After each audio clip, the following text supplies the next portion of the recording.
Hola, hola, ¿qué tal? ¿Cómo están ustedes? Estamos por aquí una vez más con una entrega de un nuevo video tutorial de la serie Programando con C Sharp.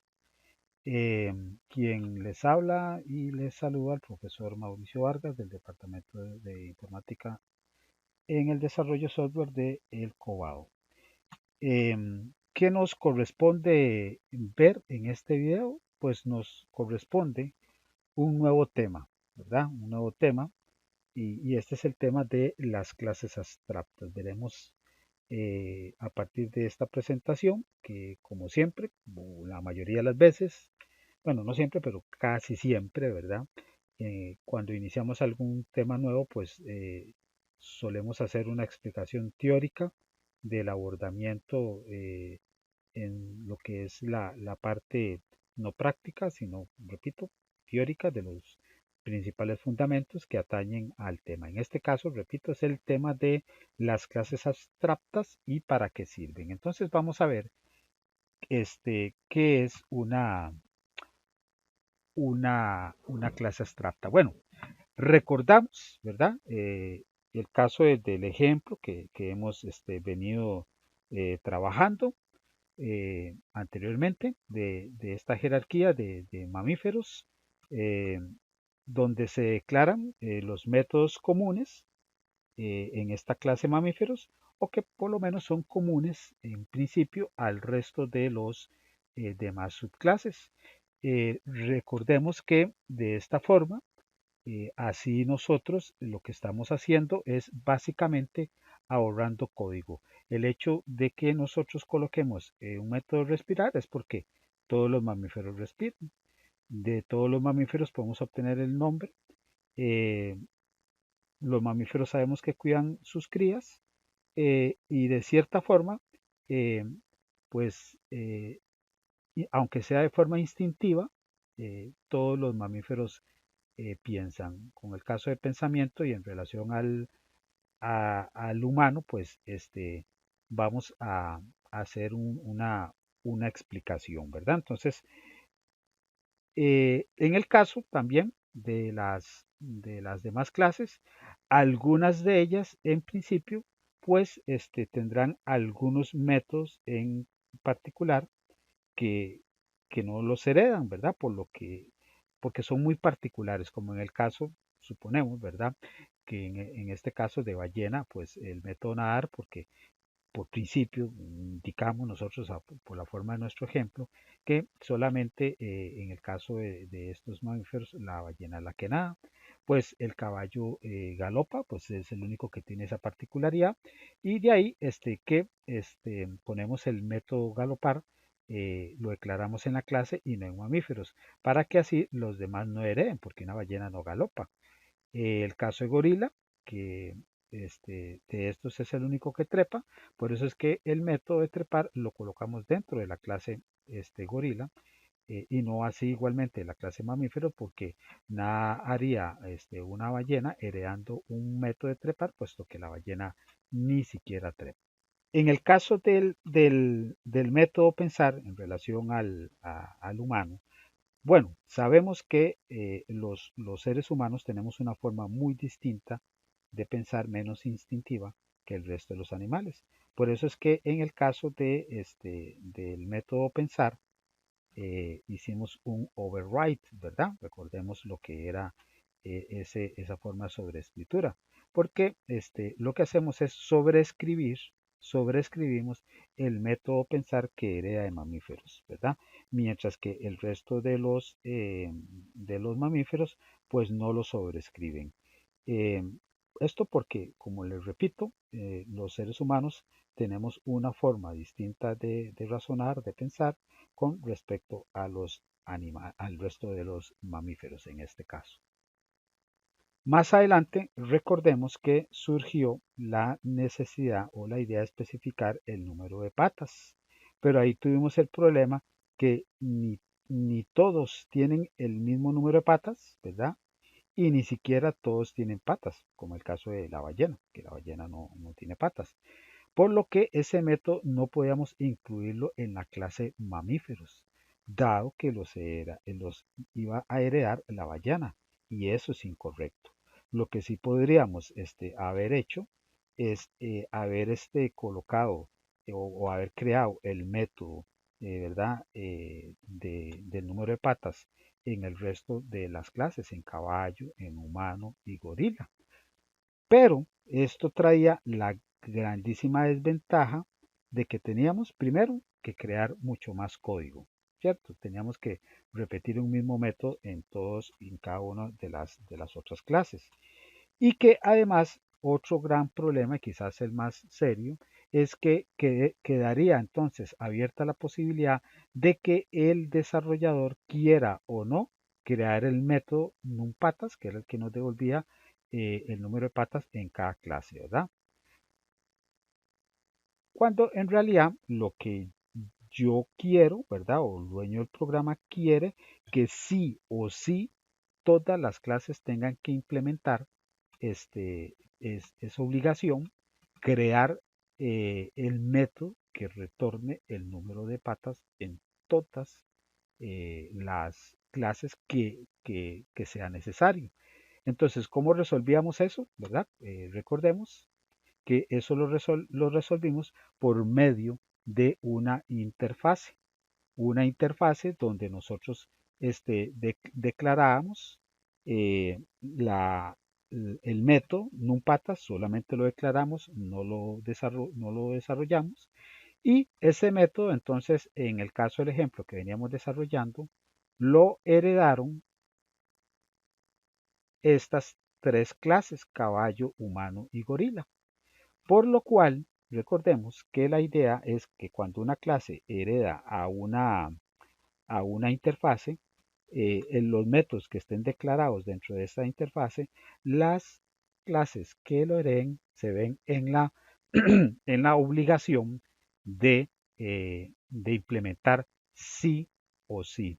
O sea, no hay posibilidad alguna de que las clases que hereden esta interfase, como lo vimos en los videos anteriores, omitan el hecho de crear los métodos que estén incluidos en ella. En este caso, el método NumPatas para que cada uno de los de las clases que lo heredaron, repito, devuelvan el número de patas. Ahora bien, ¿verdad? Supóngase que basados en este mismo esquema, surge la necesidad de crear un nuevo animal, ¿verdad? Que no tenemos aún dentro de este esquema.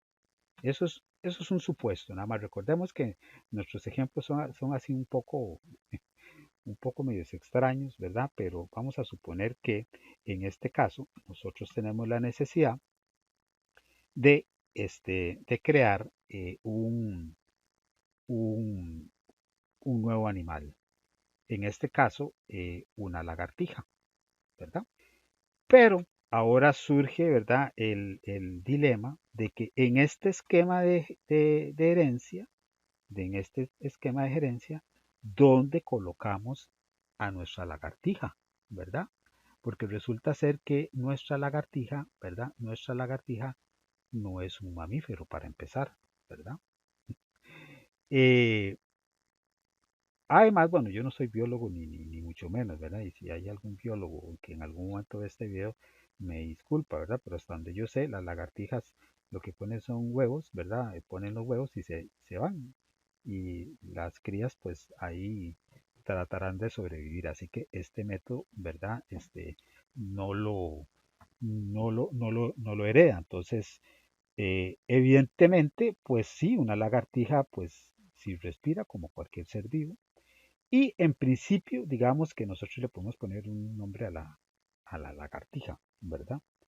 Y bueno, sinceramente no se dudo mucho que una lagartija piense, ¿verdad? Bueno, algunos seres humanos tampoco es que piensen mucho, ¿verdad? Pero digamos que en principio creo que no. Bueno, entonces así que la clase de momento quedaría aparte. Pero ya que entonces nuestra querida lagartija, ¿verdad? Querida lagartija, en principio respira y se le puede poner un nombre, entonces, ¿qué haríamos en ese caso? nos veríamos en la necesidad de que estos dos métodos tendríamos que volverlos a sobreescribir en nuestra clase lagartija. Digamos, sería esa una solución. Mm, Pues tendríamos el problema de que ahí estaríamos duplicando el código, ¿verdad? Estos dos mismos métodos que ya existen acá los tendríamos que replicar acá. Entonces, repito, ahí estaríamos en un primer dilema, que es duplicar código. Y existe una máxima en programación, y es que si tenemos código duplicado, eso significa que hemos diseñado mal. En algún momento hicimos una mala planificación, un mal diseño. Y esto, a pesar de que el programa funcione, sí, el programa posiblemente vaya a funcionar, pero sin lugar a dudas el diseño no es el adecuado, ¿verdad? Si tenemos código repetido. Entonces, ¿cuál sería la solución para esto? ¿Verdad? ¿Cuál sería la solución más viable para no tener que repetir? Pues una solución sería crear una nueva clase que estuviese por encima, de mamíferos y de lagartija, ¿verdad? Y veamos el principio. Crearíamos una nueva clase, animales, una clase abstracta, que ya luego explicaremos qué es esto de abstracta, ¿verdad? Que va a estar, repito, por encima de mamíferos y de lagartija.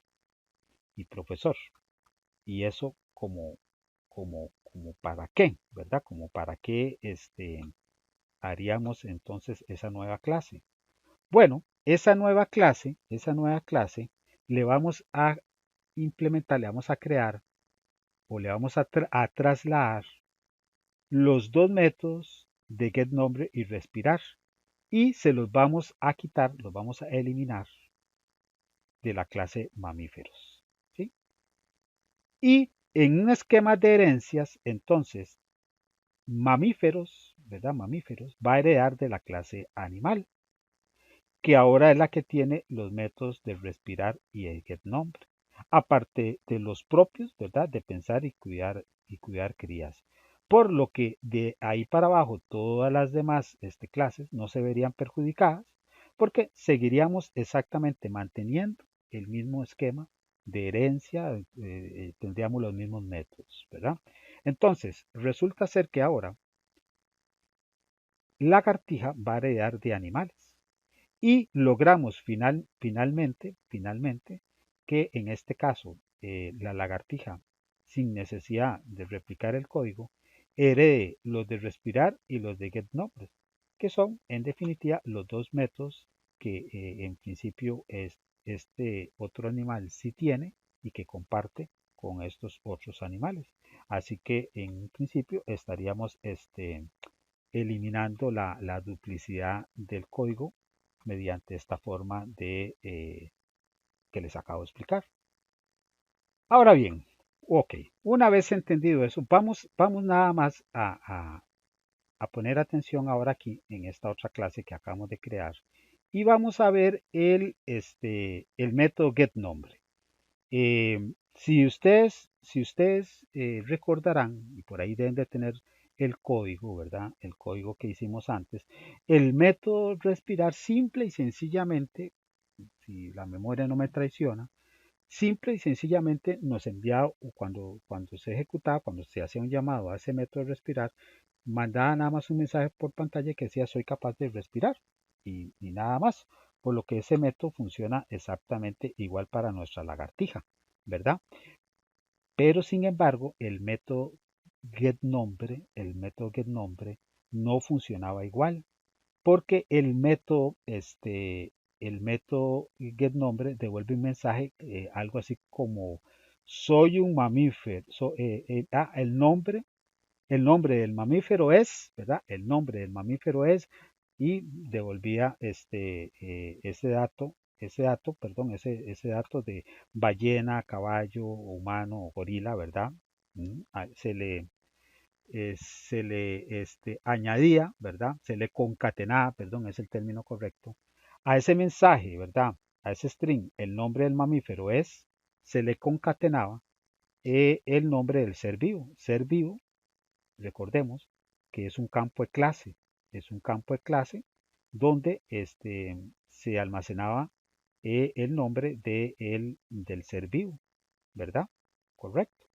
Entonces, ese dato que está concatenado a ese mensaje por default, ¿verdad? El nombre del mamífero es, recordemos, Rocinante o Willy, la ballena, no sé, ¿verdad? Pero el mensaje decía eso, el nombre del mamífero es, y se encapsulaba en esa variable. Así que no tendrá sentido que el método funcione igual en la lagartija, porque va a salir primero el mensaje de que el nombre del mamífero es, ¿verdad? Lagartijo, por ejemplo, no sé, pero la lagartija no es un mamífero. Así que ese método no tiene mucho sentido, ¿verdad? Porque el mensaje no estaría correcto. Así que el método getNombre no debe ser igual para mamíferos que para la lagartija. ¿Qué podemos hacer entonces en ese caso? Pues hacer que ese método nos sirva para ambos tipos de clases. Pues es algo muy parecido a lo que nosotros hacemos con las interfaces, ¿verdad? Algo muy parecido a lo que hacemos con las interfaces. Y es que nosotros vamos a declarar este método getNombre, ¿verdad? Lo vamos a declarar como un método abstracto. Por eso está ahí, esa significa que ese método va a ser abstracto, ¿verdad? Y cuando un método es abstracto, sucede lo mismo, exactamente lo mismo que un método en el caso de las interfaces. Simple y sencillamente se declara, no se desarrolla. Entonces, en estos momentos, nuestra clase animales va a tener dos métodos. Un método desarrollado, tal cual como se desarrolla un método con todas sus partes normales, ¿verdad? Que es la de respirar. Y un método que está nada más declarado, no está desarrollado, que es el método getNombre, que será entonces en ese caso nuestro método abstracto. Por lo cual, todas las clases que hereden, ¿verdad? Que hereden de animales, se verán en la obligación, al igual que en las interfaces, los métodos abstractos deben ser implementados, deben ser desarrollados en la clase que los herede, ¿verdad? Y aquí hay otra particularidad, ¿verdad? Otra particularidad. En realidad una clase es abstracta, porque tiene métodos abstractos. Por eso es que una clase es abstracta. En realidad es por eso, por culpa de los métodos.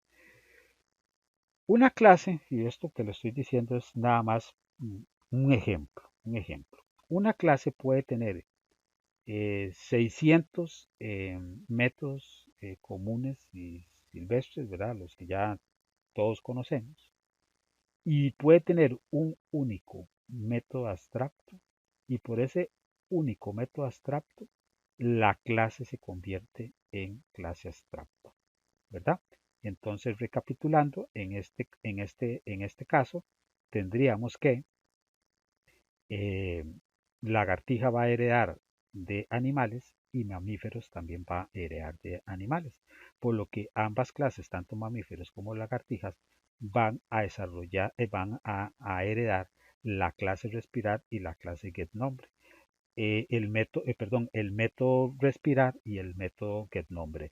El método respirar es un método común y silvestre, por lo que simple y sencillamente la lagartija lo puede utilizar. Pero el método getNombre, repetimos que es un método abstracto, por lo que se tiene que implementar, o sea, se tiene que desarrollar, porque el método getNombre dentro de animales está nada más que declarado, ¿verdad? Ok, listo. Pero para entender un poco más por qué es el concepto de una clase abstracta y por qué se les llama clases abstractas, veamos este otro ejemplo para que ya nos quede aún más claro, ¿verdad? tenemos esta otra jerarquía de herencia, ¿verdad? Este, en esta jerarquía tenemos a la clase persona, ¿sí? La clase persona que de la que heredan tanto empleados como alumnos.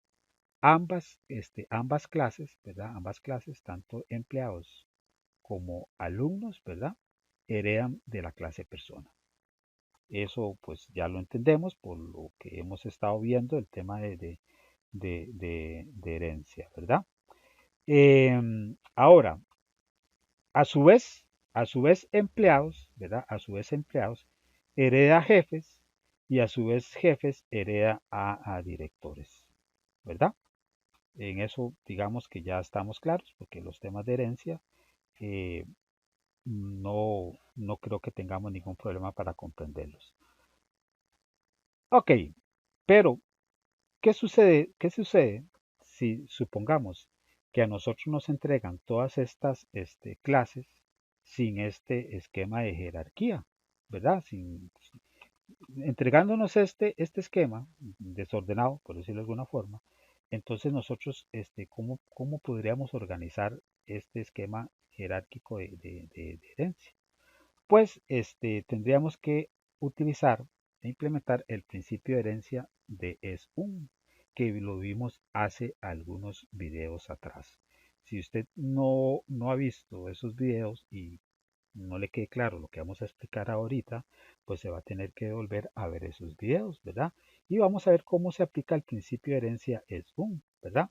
Podemos, podemos decir en este caso, que un alumno es una persona. ¿Mm? Pregunto. Pues sí, ¿verdad? Pues sí. Eso indica que el alumno efectivamente hereda de persona. Ahora, ¿una persona es un alumno? Pues no podemos decir eso porque no todas las personas son alumnos. Las personas pueden ser muchas cosas, no exclusivamente alumnos. Entonces, al revés, no se da. Por eso es que en este caso alumnos hereda de persona, pero no. Ahora vamos por el otro lado, ¿verdad? Y hacemos la misma pregunta con el término es un, ¿verdad? ¿Un empleado es una persona? Pues sí, sí, un empleado es una persona. Ahora hagámoslo al revés. ¿Una persona es un empleado? O sea, ¿es siempre un empleado? Pues no, porque una persona, por lo menos en este esquema que tenemos acá, puede ser un jefe, puede ser un director y en la vida real una persona puede ser muchas cosas, ¿verdad? No puede ser, no tiene que ser algo en exclusivo. Por eso es que en este caso también la herencia es, ¿verdad? Que empleado hereda de persona. Ese sería, digamos, la forma o la dirección de jerarquía, ¿verdad? Entonces, vamos a ver este esquema, ¿verdad? Entonces, empleados, ¿verdad? Empleados ya sabemos que hereda de personas, ¿verdad? El jefe hereda de empleados y los directores heredan de los jefes. Ese sería, digamos, el orden de herencia. Entonces tenemos que los empleados heredan de personas, los jefes heredan de empleados y los directores heredan de los jefes. Los métodos y características que ahora, cómo podríamos basados en todo esto que yo les estoy explicando, cómo nos ayudaría esto a entender el concepto, ¿verdad? De clase abstracta, ¿verdad? Y para entender eso, tendríamos que hacernos la siguiente pregunta. Les pregunto ya a ustedes. eh, ¿Cuál de estas clases creen ustedes que es la más capaz o la más especializada? Si quieren aquí detienen un momento el video, analizan un poco este esquema jerárquico de herencia que yo les muestro acá y razonan un poco su respuesta. Bueno, supongo que ya razonaron, ¿verdad? Sus respuestas y me imagino que algunos se vieron en la tentación de decir que personas, ¿verdad? Es la clase más capaz por estar en la cúspide de la jerarquía de herencia. Pues no, ¿verdad? La clase más capaz, ¿verdad? La clase más capaz está más abajo en una jerarquía.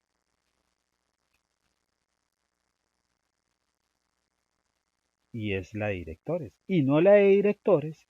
Ah, sí, profe, claro, como los directores son los jefes de jefes. No, no, no es por eso. Es porque la clase de directores está en el nivel más bajo. Entonces, esta clase, resulta ser que esta clase, vamos a ver algo. Esta clase, ¿verdad? Esta clase, vean por qué esta clase es la más capaz. Ok, empleados hereda de personas, ¿verdad? Por lo cual hereda el método getDescripción.